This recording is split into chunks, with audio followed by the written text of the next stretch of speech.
Welcome, where wars become stories.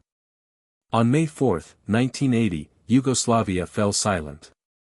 Radios across the Federation carried the same announcement: Josip Broz Tito, the man who had held the country together for nearly 4 decades, was dead. In Belgrade, workers stopped in the streets. In Sarajevo, people wept openly. In Zagreb and Ljubljana, the reaction was quieter, more restrained, but no less uncertain. For all his iron rule, Tito had been the referee who kept the Balkans from tearing itself apart. Without him, no one knew what would come next. The funeral was immense. Leaders from both East and West arrived: Brezhnev from Moscow, Thatcher from London, Carter's envoy from Washington. It was one of the largest gatherings of Cold War statesmen, a sign of how Tito had walked a line between the superpowers. As his coffin lay draped in the red flag of Yugoslavia, a simple truth loomed: the man was gone, and with him, the authority that had forced Croats, Serbs, Bosniaks, Slovenes, Macedonians, and Montenegrins to march in uneasy lockstep. For many Yugoslavs, the loss was personal. In his later years, Tito had become more symbol than man. His portraits hung in classrooms, his speeches played before football matches. But he was also the face of stability. One Sarajevo shopkeeper recalled in her diary, "When Tito lived, we argued, but we never feared. The day he died, I knew fear was coming. And fear spread quickly." The federal system Tito left behind was fragile by design, a rotating presidency meant to balance power among the republics.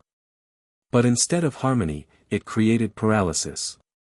Serbs, the largest group, resented being just one vote among many. Croats and Slovenes saw the presidency as another excuse for Belgrade's dominance.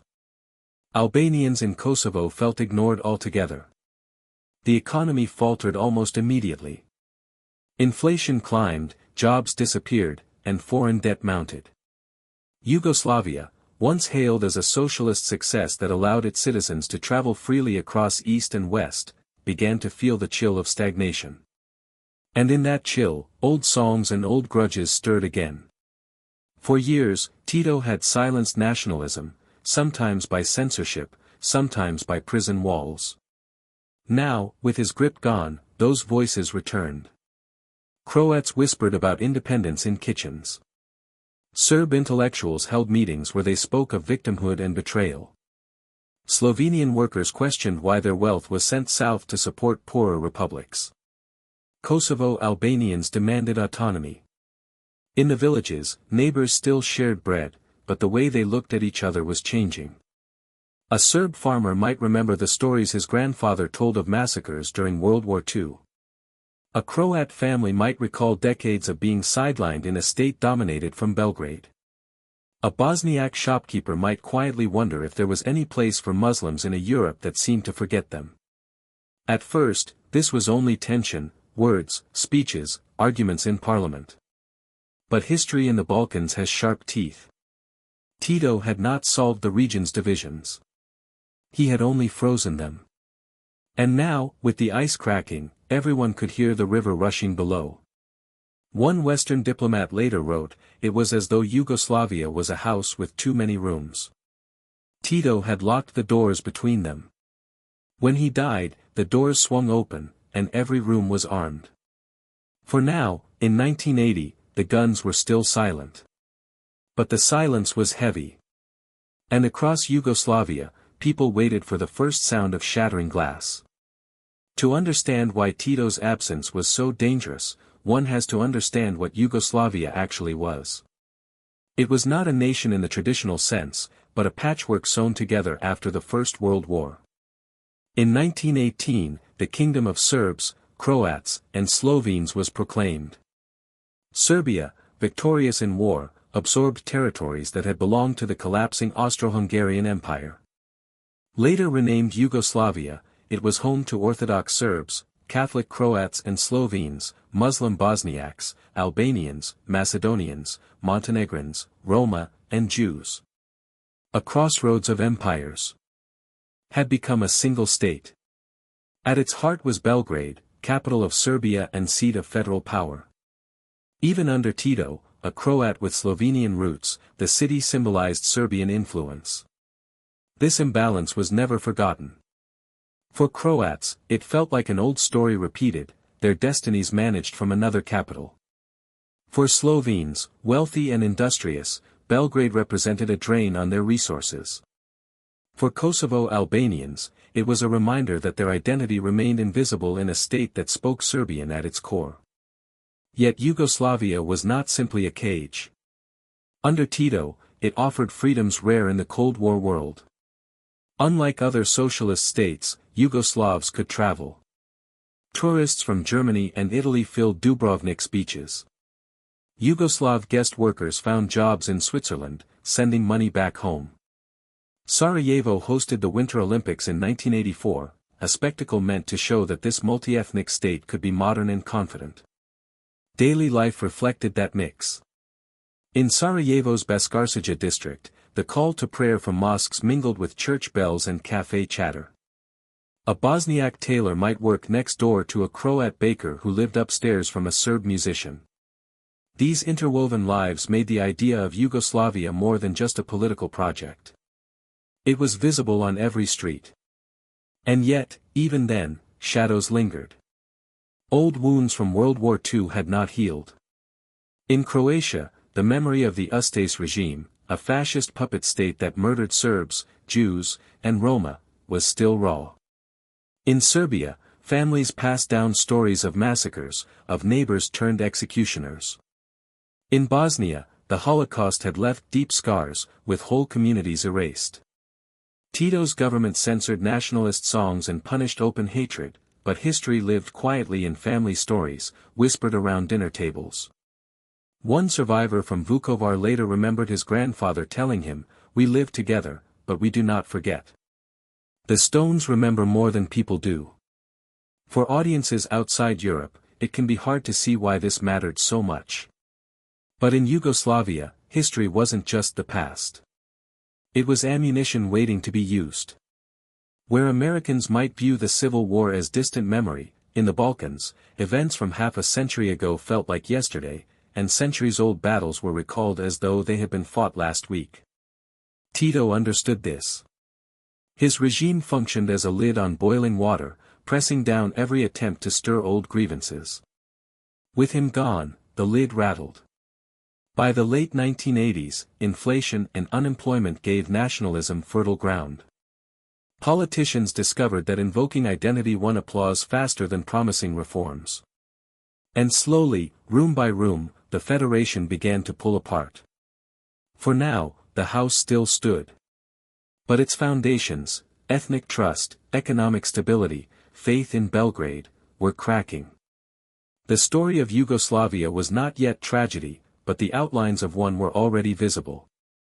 The 1980s were supposed to be a decade of cautious stability for Yugoslavia. Instead, they became a slow unraveling. The economy was the first warning sign. Factories shut down. Inflation soared, and breadlines lengthened. By the middle of the decade, debt had spiraled out of control. For ordinary families, this was not just numbers on a chart. It was lived reality. A Croat mother from Osijek later remembered in an interview, "I would stand for hours just to buy oil and flour. Every day felt like less of a life, more of a waiting."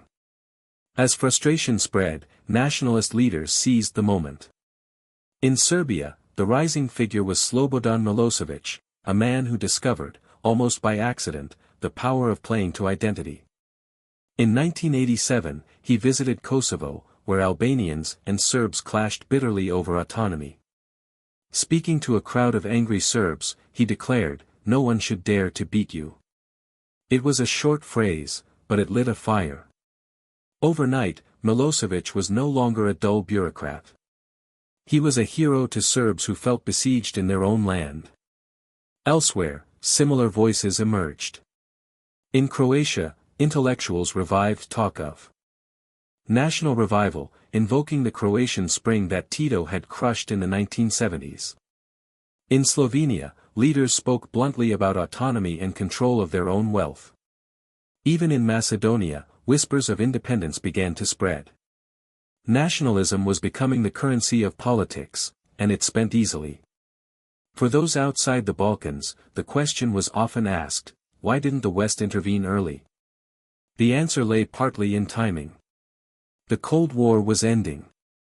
The Berlin Wall fell in 1989.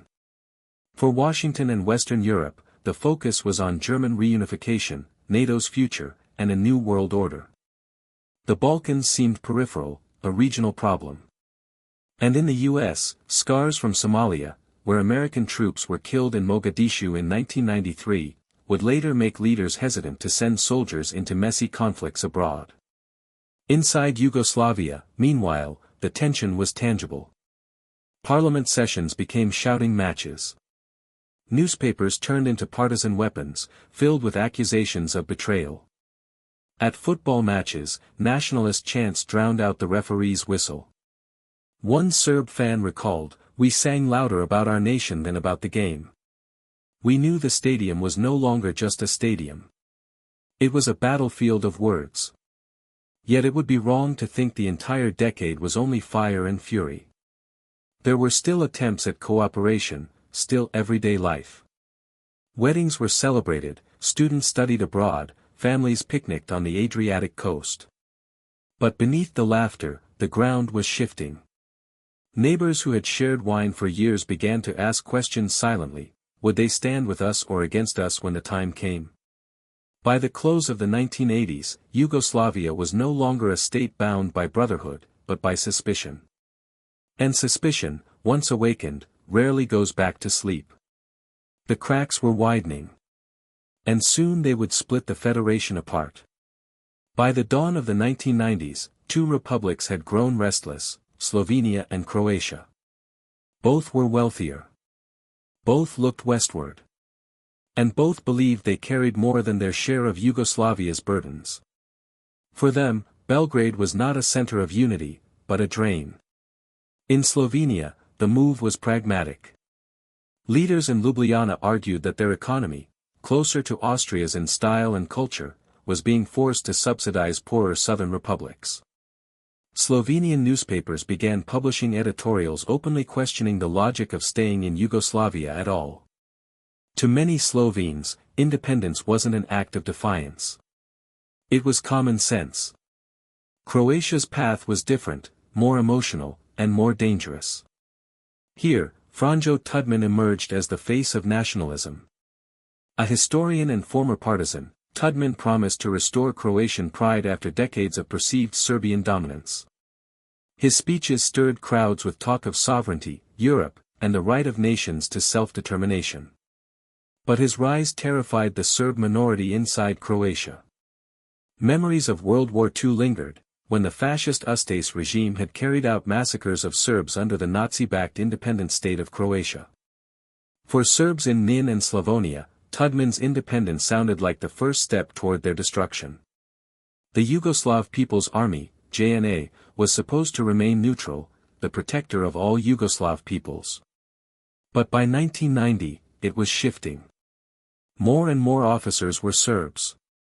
Its loyalty tilted toward Belgrade. As Slovenia and Croatia prepared their own local defense units, the JNA moved quickly to disarm them. Trucks of rifles and ammunition were seized, leaving the two republics vulnerable. What was framed as federal order felt, in practice, like a declaration of war. Tensions reached the streets. In Nin, Serb villagers erected barricades, declaring their refusal to accept Zagreb's authority. In Zagreb, Croats marched with red and white flags, demanding independence. Each rally was mirrored by a counter-rally. Each slogan was met with another. One young Croat student later remembered, in 1988, I had Serbian friends. By 1990, we didn't talk. We didn't even make eye contact on the tram. Internationally, the winds were shifting too. Germany, newly reunified, quietly signaled sympathy for Slovenian and Croatian independence. But other European powers hesitated. Britain and France feared that breaking Yugoslavia apart would unleash chaos, and they were right. The United States, distracted by the Gulf War in 1991, preferred to watch from a distance. To outsiders, Yugoslavia was still a faraway conflict in a place many could barely find on the map. Inside Yugoslavia, though, the map was all that mattered. Every line on it was being contested. Every roadblock, every banner, every speech, another cut into the fabric of the federation. By 1990, Slovenia and Croatia had made their choice. They would not remain in Tito's House of Nations. But if leaving seemed easy in theory, in practice it meant confronting not only Belgrade, but the Serb minorities within their own borders, minorities now armed, emboldened, and ready to resist. The moment was approaching when words would fail, and only bullets would speak. The spark came in the spring of 1991, in a small village on the Danube, Borovo Selo. On May 2, Croatian police attempted to remove Serb roadblocks erected in defiance of Zagreb's government. They were met by armed Serb paramilitaries, some reportedly supported by volunteers from across the border. The clash turned violent almost instantly. Gunfire cracked through the quiet fields. By the end of the day, 12 Croatian policemen lay dead, their bodies mutilated. The images shocked Croatia, coffins draped in flags, mothers screaming at funerals. In Belgrade, the narrative was different. Serbian media broadcast pictures of Serb villagers claiming they had been defending themselves against Croat aggression. Each side told a story that confirmed its worst fears. For Croats, Borovo Selo was proof that Serb minorities were rebelling under Belgrade's direction. For Serbs, it was proof that Croats intended to suppress, and even destroy, them. A Croat survivor of the ambush later recalled, "We were boys with pistols against men with machine guns. That day, I knew the war had begun." Weeks later, the tension became irreversible. On June 25, 1991, both Slovenia and Croatia declared independence. Flags were raised in Ljubljana and Zagreb. Crowds filled city squares in jubilation, waving banners, singing national anthems. For them, it was the fulfillment of decades of longing. But in Belgrade, independence was seen not as liberation, but rebellion. The Yugoslav People's Army, under orders from the federal presidency, moved to suppress the breakaway. Tanks rumbled toward border posts. Fighter jets roared above Slovenian skies. The first open battles of the Yugoslav wars had begun. The focus fell on Slovenia, a tiny republic, wealthy and homogeneous. It seemed the easiest to subdue. Yet its people resisted fiercely. The 10-day war that followed was brief, but it proved something dangerous. Belgrade could no longer impose its will by force without bloodshed. For Croatia, the lesson was harsher. Unlike Slovenia, it had a large Serb minority, well-armed and backed by Belgrade. Its independence would not be won in 10 days. It would be fought village by village, city by city, for years. Borovo Selo was remembered as the first blood, a village whose name marked the end of Yugoslavia's uneasy peace and the beginning of a decade of war. 2 days after declaring independence, Slovenia faced the might of the Yugoslav People's Army. On June 27, 1991, armored columns rolled into the green valleys of the republic. Their mission, secure border crossings, airports, and communications, and reassert federal control. On paper, it seemed a simple task. Slovenia was small, only 2 million people, with no heavy weapons of its own. But Belgrade underestimated the determination of a republic that had planned carefully. Slovenian leaders had secretly armed their territorial defense forces and positioned police to block key routes. Villagers stacked logs across roads. Firefighters parked trucks in narrow passes to trap convoys. Farmers used tractors to hem in tanks. The result was a series of tense standoffs and sudden clashes. In the border town of Gornja Radgona, Slovene forces ambushed armored vehicles, destroying several. At Brnik Airport near Ljubljana, police exchanged fire with federal troops. Helicopters, thought untouchable, were shot down by shoulder-fired missiles, a humiliation for an army that had once prided itself as Tito's modern force. For Slovenians, it was a war for dignity as much as for freedom. One young defender later recalled, we fought with whatever we had. Some of us carried hunting rifles. But when we saw their tanks halted on our roads, we believed we could win. Casualties were limited compared to what would follow, about 70 dead, including soldiers and civilians. But the symbolism was enormous. The Yugoslav army had not crushed Slovenia in hours. Instead, it found itself bogged down, demoralized, and facing international scrutiny. Pressure came quickly from abroad. The European community, alarmed by the speed of escalation, intervened. On July 7, the Brioni Agreement was signed. Slovenia and Croatia agreed to a 3-month moratorium on their independence, and the Federal Army began withdrawing. By October, Belgrade gave up entirely. Slovenia was free. For Slovenia, it was a victory, independence achieved with relatively little bloodshed.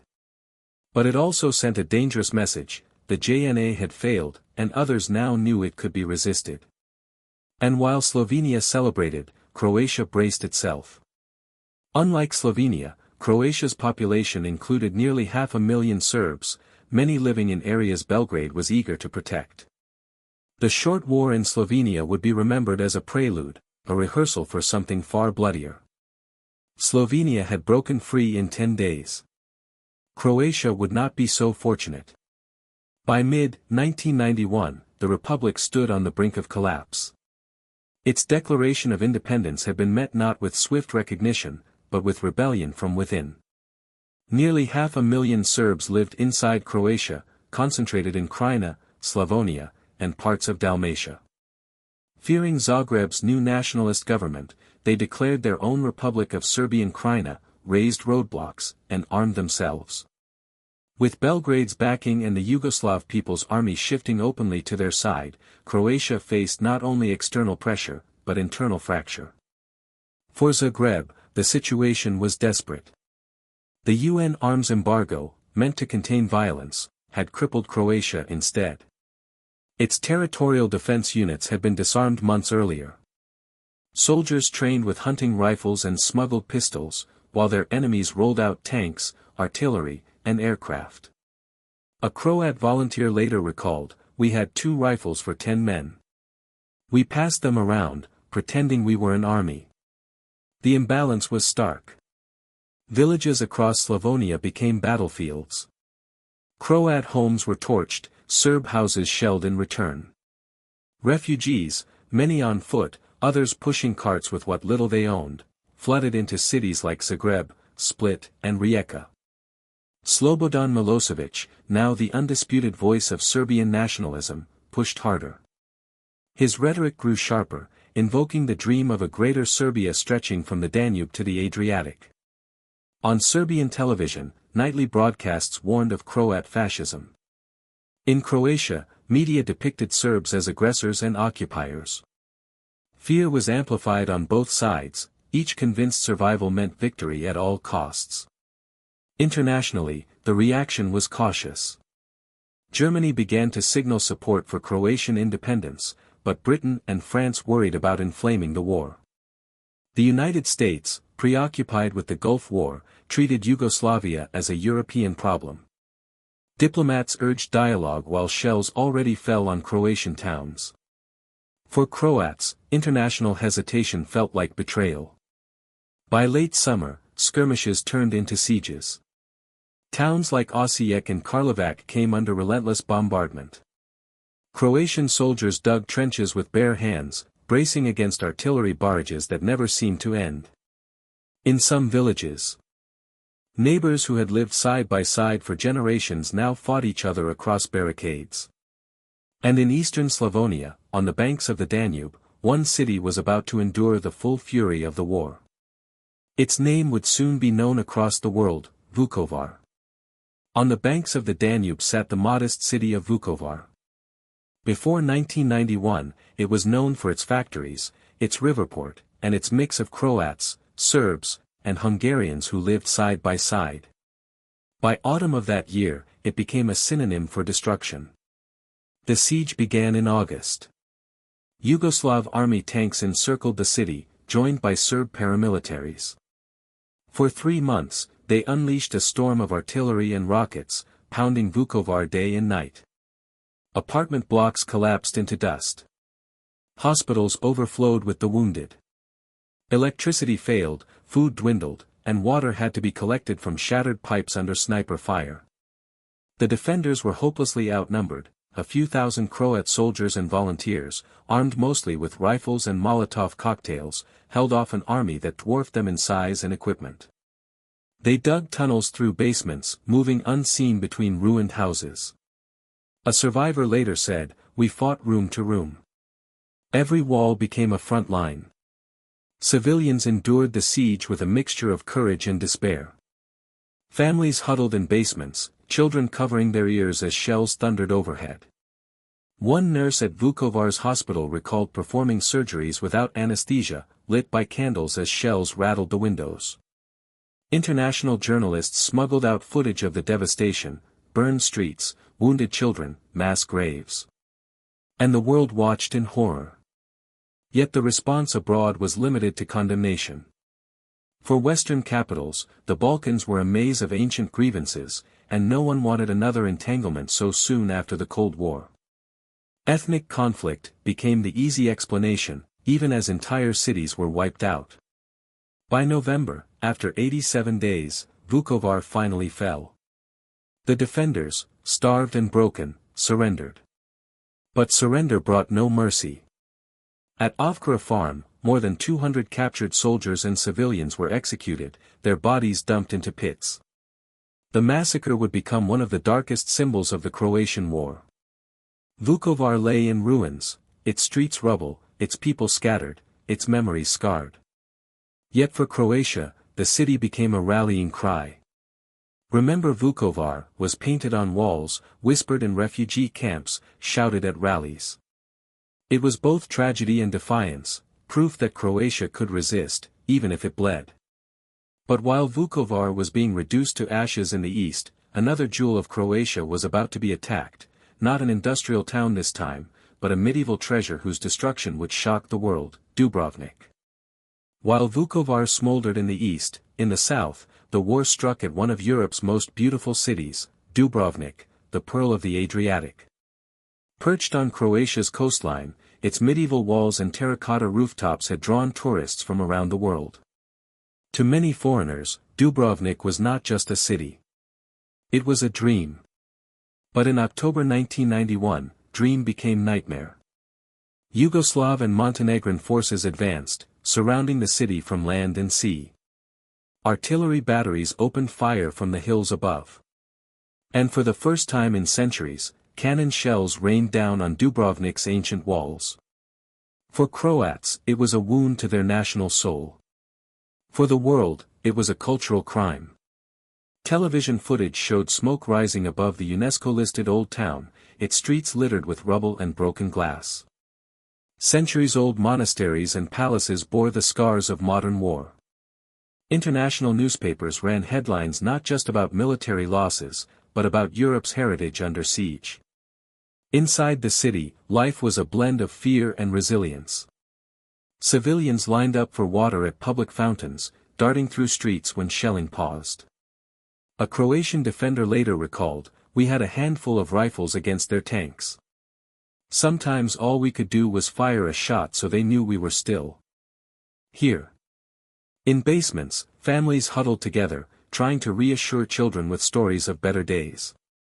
The siege of Dubrovnik galvanized international opinion in a way Vukovar had not. Vukovar was tragic, but unknown to many abroad. Dubrovnik, with its postcard beauty, was instantly recognizable. The attack made headlines from Paris to Washington. UNESCO condemned the shelling. European diplomats decried what they called the destruction of civilization's memory. And yet, outrage did not bring salvation. For months, the city endured bombardment while foreign powers debated.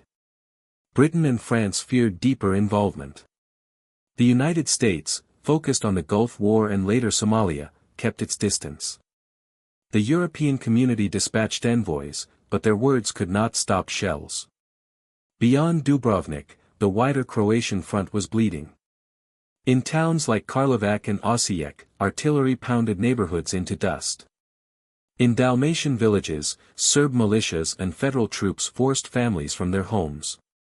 By the winter of 1991, nearly one-third of Croatia was under enemy control, and hundreds of thousands were displaced. But Dubrovnik's suffering carried symbolic weight. If Vukovar became Croatia's internal rallying cry, Dubrovnik became its international one. The war was no longer invisible. It was burning across the television screens of the world. And yet, even as attention grew, the war dragged into stalemate. By early 1992, peacekeepers arrived, ceasefires were signed, and lines were frozen. But the violence was far from over. For while Croatia bled, another republic was preparing to make its own bid for independence, Bosnia and Herzegovina. By the winter of 1991–92, the war in Croatia had settled into a grim stalemate. The great offensives were over.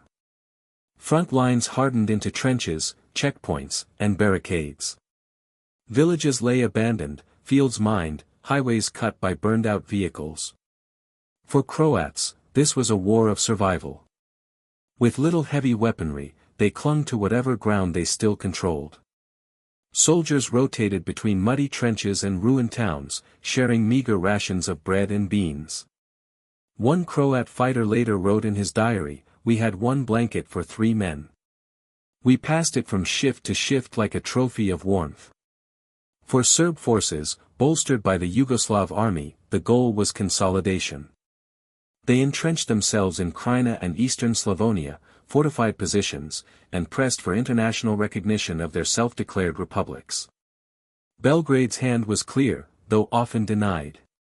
Weapons, officers, and propaganda flowed steadily across the border. Civilians bore the worst of it. In both Croat and Serb villages, families fled in columns, pushing carts, driving tractors, carrying children wrapped in blankets. Entire neighborhoods were emptied overnight, their houses marked with crude graffiti to show who had lived there.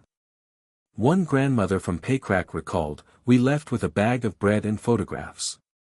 Everything else was lost to the smoke." The humanitarian cost mounted. By early 1992, hundreds of thousands were displaced. Schools functioned in basements. Markets were makeshift stalls of smuggled goods. And hospitals ran on dwindling supplies.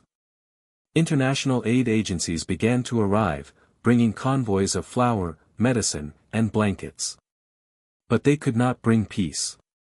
The United Nations stepped in, dispatching peacekeepers to enforce ceasefires. On paper, their blue helmets were to stand between warring sides. In practice, they could do little but monitor lines and report violations.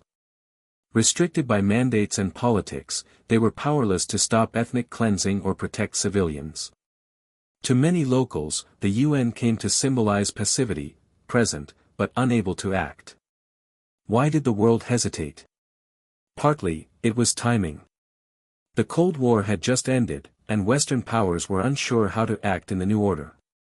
Germany, haunted by its history, pushed for recognition of Croatia and Slovenia. Britain and France feared that hasty recognition would inflame the war. In Washington, policymakers remembered the humiliation of Mogadishu in 1993, when U.S. soldiers were killed in Somalia, and recoiled at the idea of messy intervention in the Balkans.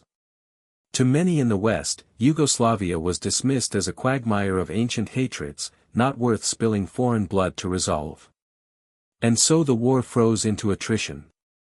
Croatia remained divided, its territories partly occupied, its people scattered.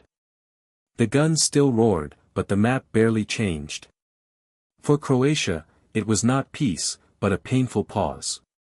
Yet even as Croatia struggled, events in another republic would soon erupt into violence. Bosnia and Herzegovina, with its fragile ethnic balance, was preparing for its own leap toward independence. And in Bosnia, the war would be bloodier still. In early 1992, all eyes turned to Bosnia and Herzegovina, a landlocked republic at the very heart of Yugoslavia. Unlike Slovenia or Croatia, Bosnia was no simple equation.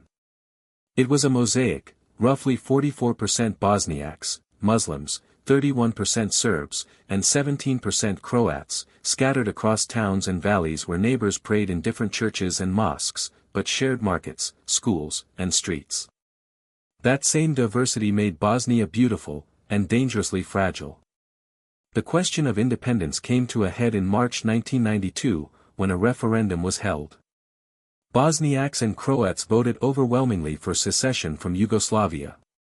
The Serbs, guided by their leaders in Pale and backed by Belgrade, boycotted the vote entirely. The result was clear: Bosnia would declare independence. The reaction was immediate: barricades, gunfire, and the first blood in Sarajevo. For ordinary people, the shift was disorienting. A Bosnian teacher later remembered, "On Friday, my Serb colleague and I drank coffee together. On Monday, she no longer spoke to me. By Wednesday, her husband was in uniform, guarding a checkpoint at the end of our street." The Yugoslav People's Army, now openly dominated by Serbs, moved to support the Serb minority in Bosnia. Paramilitaries organized under Radovan Karadzic and Ratko Mladic declared the creation of their own Republika Srpska. They did not plan to remain in Yugoslavia so much as to carve out a new Serb state across swaths of Bosnia. At the same time, Croat leaders in Herzegovina formed their own quasi-state, Herzeg Bosnia, aligning themselves with Zagreb. Bosnia, unlike Croatia, faced not one opponent but two. Sarajevo, the capital, became the first major target. In April 1992, snipers appeared on the hills surrounding the city. The siege had begun, though few imagined it would last almost 4 years. The international community, once again, hesitated. The European community recognized Bosnia's independence, but did little to defend it. The United Nations imposed an arms embargo, meant to calm tensions, but like before, it crippled the weaker side, the Bosniak-led government, while Serbs retained access to the weapons of the Yugoslav army. Diplomats urged negotiation. But on the ground, artillery already thundered. For the people of Bosnia, independence was not a moment of liberation, but the opening of a nightmare. Refugee columns formed almost overnight. Villages were emptied, men separated from women, civilians detained in camps. The phrase, ethnic cleansing, entered the world's vocabulary, a chilling euphemism for forced expulsion, mass killing, and terror. Bosnia's war had begun. And unlike Slovenia or Croatia, there would be no quick victories, no neat borders. It would be a conflict where alliances shifted, where every side fought every other, and where civilians suffered more than soldiers. And at its center, Sarajevo would become both a symbol of resistance and a scar on the conscience of the world. In April 1992, Sarajevo, once celebrated for hosting the Winter Olympics only 8 years earlier, was surrounded. Serb forces occupied the hills above the city, their artillery pointing down like knives. Snipers positioned themselves along the ridges, watching the streets below. Thus began what would become the longest siege in modern European history. Nearly 400,000 people were trapped inside. Roads were blocked, airports cut off, water and electricity severed. Daily survival became a test of will. Families cooked over makeshift stoves, burning furniture for heat. People queued for hours to fill bottles at a public tap, darting for cover whenever sniper fire cracked. A Bosnian teenager later recalled, crossing the street felt like running across a stage, knowing someone was waiting in the dark with a gun. Life persisted despite the horror. Teachers held lessons in basements, chalking words on damp walls while shells shook the ground above. Musicians staged concerts in bombed-out halls, defiantly playing Mozart as artillery echoed through the valley. Journalists smuggled out footage of weddings celebrated in cellars, proof that even in a city under siege, people clung to fragments of normal life. But the suffering was relentless. Mortars landed on markets, trams, and breadlines. On February 5, 1994, shells tore through the Markale marketplace, killing 68 civilians in an instant. The images, bodies among overturned baskets of fruit, cobblestones slick with blood, shocked the world. And yet Sarajevo endured such scenes not once, but countless times. International reaction was slow and halting. The United Nations declared Sarajevo a safe area, but its peacekeepers were lightly armed and forbidden to intervene. Aid convoys trickled in, but were often looted or delayed. The West, haunted by the Somalia syndrome, after its disastrous mission in Mogadishu in 1993, was reluctant to risk soldiers' lives in Bosnia. For Sarajevans, blue helmets and food trucks offered little comfort when shells continued to fall. By the time the siege ended, nearly 14,000 people had been killed, including over 5,000 civilians. Sarajevo was scarred beyond recognition, Ottoman mosques pocked with bullet holes, Austro-Hungarian facades gutted by fire, whole neighborhoods reduced to rubble. Yet the city never surrendered. Its survival became its greatest act of resistance. For the world, Sarajevo became a symbol, not just of suffering, but of endurance, a reminder that even in the darkest days, people will cling to life, to laughter, to hope. But as Sarajevo bled, the war in Bosnia widened. The fragile alliance between Bosniaks and Croats was crumbling. And soon Bosnia would face not a two-sided war, but a conflict with three fronts. By 1993, Bosnia's war had become more than a clash between Bosniaks and Serbs. The fragile alliance between Bosniaks and Croats collapsed, shattering Bosnia into a brutal three-way conflict. At first, Bosniaks and Croats had fought side by side. Both faced Serb artillery. Both endured sieges. Both saw their villages emptied. But ambition, mistrust, and outside influence drove them apart. In Herzegovina, Croat leaders declared their own mini-state, Herzegovina, aligned with Zagreb. Soon, Croat militias turned their guns not only on Serb forces, but on their former Bosniak allies. The result was chaos. Towns changed hands multiple times in a month. A Bosniak family might flee Serb shelling only to be expelled days later by Croat soldiers. Refugee camps filled with people who had been displaced twice, even 3 times. One Bosnian woman later remembered bitterly, "We no longer asked who is enemy, who is friend. We only asked who will let us stay the night." Ethnic cleansing spread on all sides. Croats expelled Muslims from villages in central Bosnia. Bosniak militias retaliated in Croat-held areas. Serb forces continued their campaign across the Drina Valley, leaving behind burned houses and mass graves. Civilians, not soldiers, carried the heaviest weight. Driven from their homes, forced into camps, or killed because of a name, a faith, a surname. The Bosniak-led government attempted to break the stalemate. In September 1993, they launched Operation Neretva 93, a massive offensive along a 200-kilometer front. It was meant to reclaim territory, restore morale, and prove that Bosnia's state still existed beyond Sarajevo's ruined streets.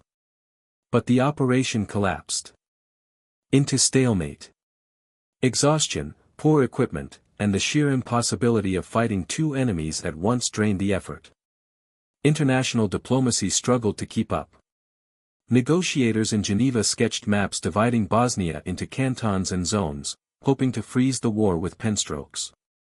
But every proposed border meant cutting through a village, separating families, legitimizing ethnic cleansing. Each peace plan was announced with ceremony, and each crumbled in days. For outside observers, Bosnia seemed a puzzle of ancient hatreds. But for those inside, it was a tragedy of collapsing trust. Bosniaks, Croats, and Serbs had lived side by side for generations. Now alliances shifted overnight. One day's neighbor was tomorrow's jailer. The war was no longer about independence or unity. It had become a struggle for survival, waged across 3 fronts, with civilians trapped in the middle. And in this chaos, atrocities mounted, massacres, camps, and horrors that would force the world to finally look harder at Bosnia's agony. By 1994, Bosnia was no longer a war fought in shadows. It was broadcast daily into living rooms across the world. And what the world saw was horror. The most shocking came on February 5, 1994, when mortar shells struck Sarajevo's Markel marketplace. Shoppers had been buying bread and fruit when the explosions tore through the crowd. 68 civilians were killed, more than 100 wounded. The cobblestones were stained red. Baskets of apples and oranges scattered among the bodies. Foreign journalists captured the aftermath, images too raw to ignore. For the first time, global audiences could no longer dismiss Bosnia as a distant quarrel. It was a massacre in the heart of Europe, half a century after the Holocaust. But Markel was only one tragedy among many. Across eastern Bosnia, villages were cleansed. Men were separated from women, marched away to fields, and shot. Women and girls were subjected to systematic rape in camps, violence used not only to brutalize, but to terrorize entire communities into fleeing. The phrase, ethnic cleansing, became common in news reports, a sterile term for what survivors described as terror beyond words. In theory, the United Nations had declared safe zones in Bosnia, places where civilians could find protection under peacekeepers.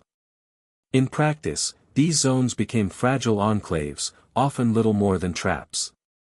Blue helmets lacked both the weapons and the mandate to intervene. A Dutch peacekeeper later admitted, "We had rifles. They had tanks. We could only watch." Why was the international response so halting? Part of the answer was political paralysis. The U.S., haunted by its 1993 disaster in Somalia, feared another quagmire. Britain and France had troops on the ground as peacekeepers and worried that stronger action would endanger them. NATO was divided, unsure whether it should act outside its traditional Cold War role. And so, while diplomats debated in Geneva and New York, Bosnia bled. Still, the massacres built pressure. The Banja Luka incident in 1994, when NATO jets shot down 4 Serb fighters violating a no-fly zone, marked NATO's first combat action in history. Airstrikes followed, hitting artillery positions around Sarajevo. It was a signal, small, but important. The West was finally moving from words to weapons. But the worst was yet to come. In July 1995, the town of Srebrenica, one of the UN's safe areas, fell to Bosnian Serb forces. Over 8,000 Bosniak men and boys were executed in a matter of days, their bodies dumped in mass graves. It was the largest massacre in Europe since World War II. Srebrenica shattered illusions. The world could no longer pretend this was just another Balkan feud. It was genocide. And it forced NATO, at last, to prepare for decisive intervention. After Srebrenica, the world could no longer look away. The killings had exposed the hollowness of promises, the weakness of peacekeepers, and the limits of patience. For the first time, NATO prepared to act with full force.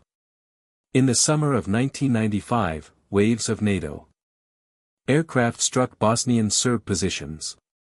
French Mirages, American F-16s, and British Tornadoes thundered over the Balkans, bombing ammunition depots, artillery sites, and communication hubs.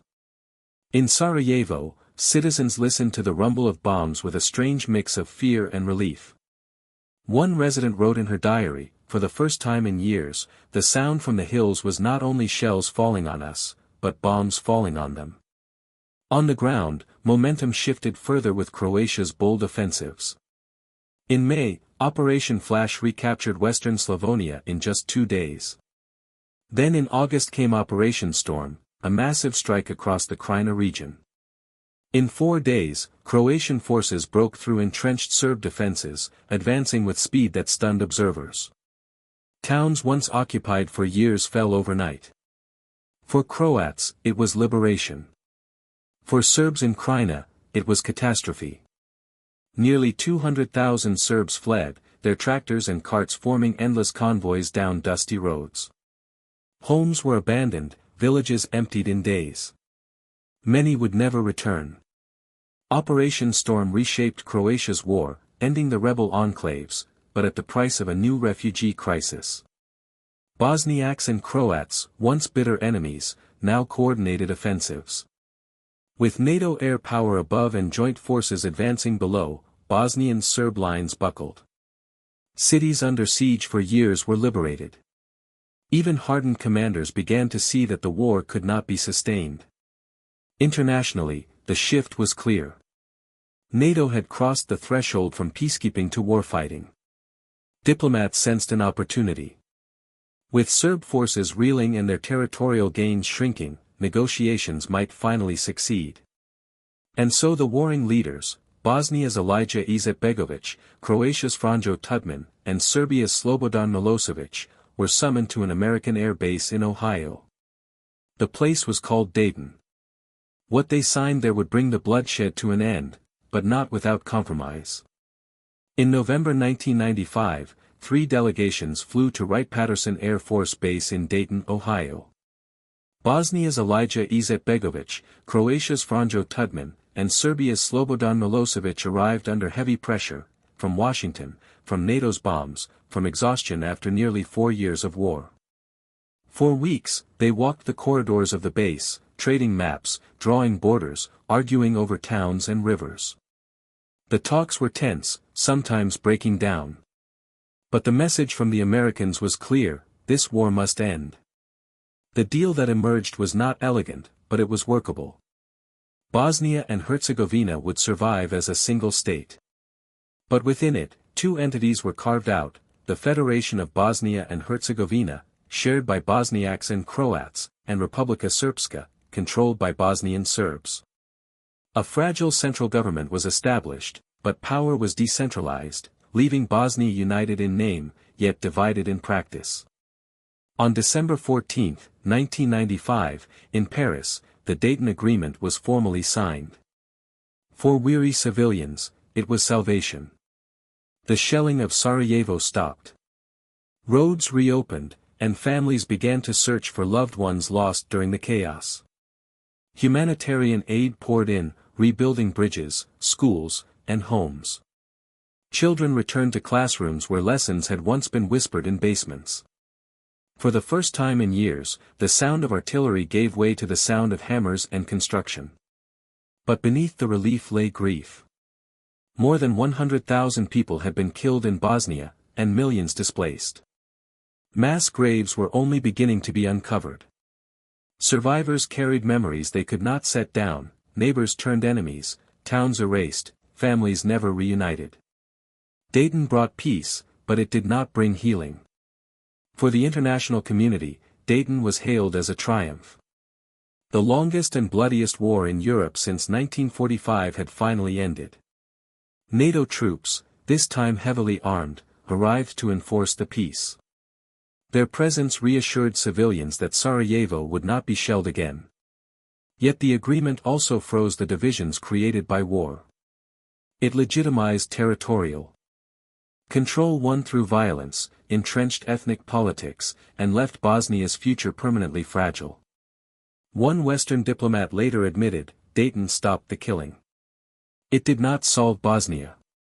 Still, in that winter of 1995, the relief was profound. After 4 years of horror, Bosnia's guns fell silent. The dead could not be brought back. The scars could not be erased. But the living finally had space to breathe, to rebuild, to hope. But even as Bosnia's war ended, another fire smoldered further south. In Kosovo, resentment had been building for years. And soon it would ignite the last and most explosive chapter of Yugoslavia's collapse. While Bosnia's war ended at Dayton, the fragile peace did not extend to all of Yugoslavia. In the southern province of Kosovo, a new storm was gathering. Kosovo held a unique place in Serbian memory. It was the site of the Battle of Kosovo, 1389, a cornerstone of national identity, celebrated in songs and myths for centuries. Yet by the 1990s, nearly 90% of Kosovo's population was ethnic Albanian. For them, the symbolism meant little. What mattered was daily repression. Since 1989, when Slobodan Milosevic revoked Kosovo's autonomy, Albanians had been pushed to the margins. Schools were closed, newspapers censored, jobs stripped from those who refused to swear loyalty to Belgrade. At first, Albanians resisted peacefully, creating parallel schools and underground institutions. But patience eventually gave way to militancy. By the mid-1990s, the Kosovo Liberation Army, KLA, emerged. Small groups of fighters attacked Serbian police patrols, sabotaged infrastructure, and claimed to be the guardians of Kosovo Albanians. Belgrade branded them terrorists. But for many in Kosovo, the KLA were seen as the only ones willing to resist. Milosevic responded with overwhelming force. Villages were shelled, men rounded up, families expelled. By 1998, Kosovo's countryside was aflame. Journalists filmed columns of refugees trudging through mountains, children carrying blankets, women clutching photographs of missing sons. One Albanian farmer recalled, "They came at night. We had 1 hour to leave. We left our bread still baking in the oven." The world watched uneasily.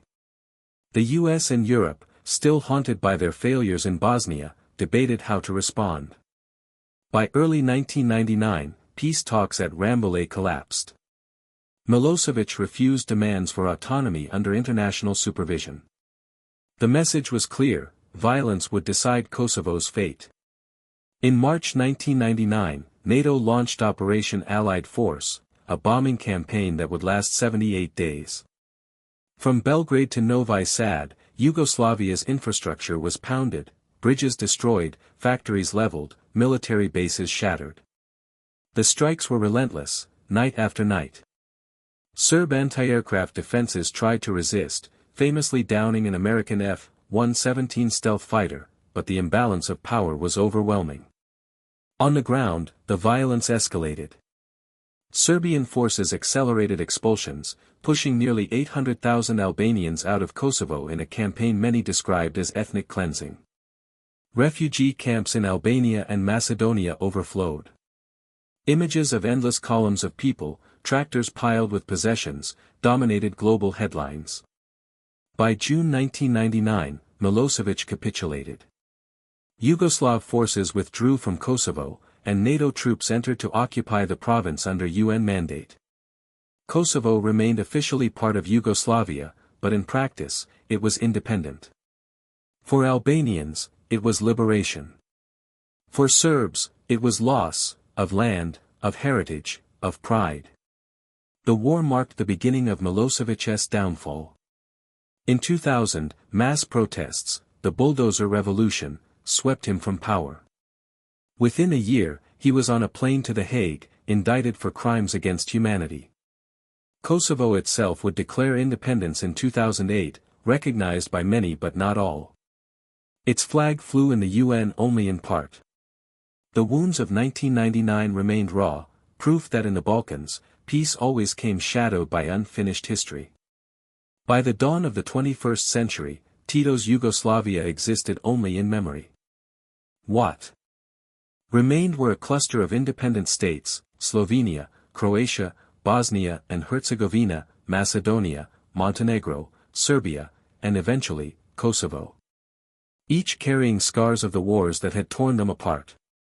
The reckoning came through the International Criminal Tribunal for the former Yugoslavia, ICTY, established in The Hague in 1993. Over 160 individuals were indicted: politicians, generals, paramilitary leaders, names that had dominated the war now faced justice. Radovan Karadzic, the politician who masterminded ethnic cleansing. Ratko Mladic, the general of Srebrenica. Slobodan Milosevic, the Serbian president who had fanned the flames of nationalism. Some faced trial with defiance, others with silence. Milosevic himself died in custody in 2006 before a verdict could be reached.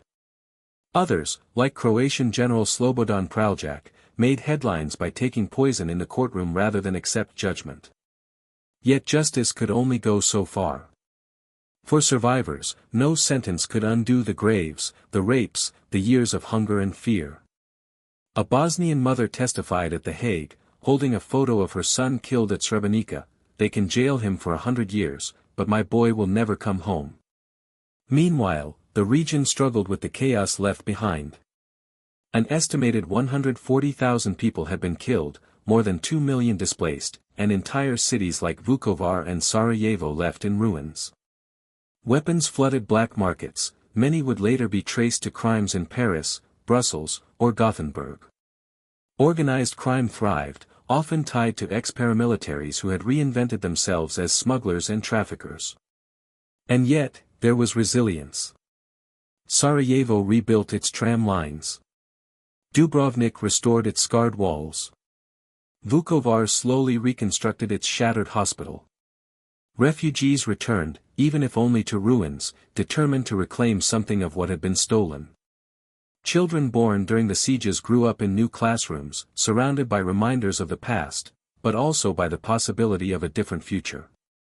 Internationally, some of the successor states turned toward Europe. Slovenia joined the European Union in 2004, Croatia in 2013. Bosnia and Kosovo remain candidates, their futures entangled in unresolved disputes and fragile compromises. Ethnic divides still run deep, politics often paralyzed by the legacy of Dayton. But there is also a new generation, with fewer memories of Tito and more interest in Brussels or Berlin.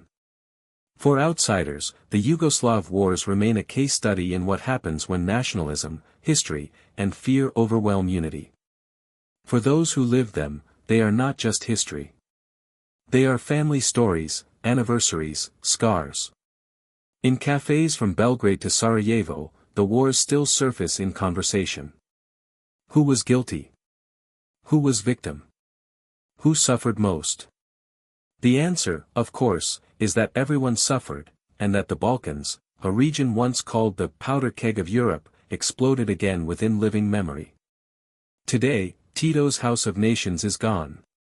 But its collapse leaves behind lessons written in blood and stone, that peace built on fear cannot last, that division is easier than reconciliation, and that the cost of war is always borne most heavily by those with the least power to shape it. The Yugoslav wars are over.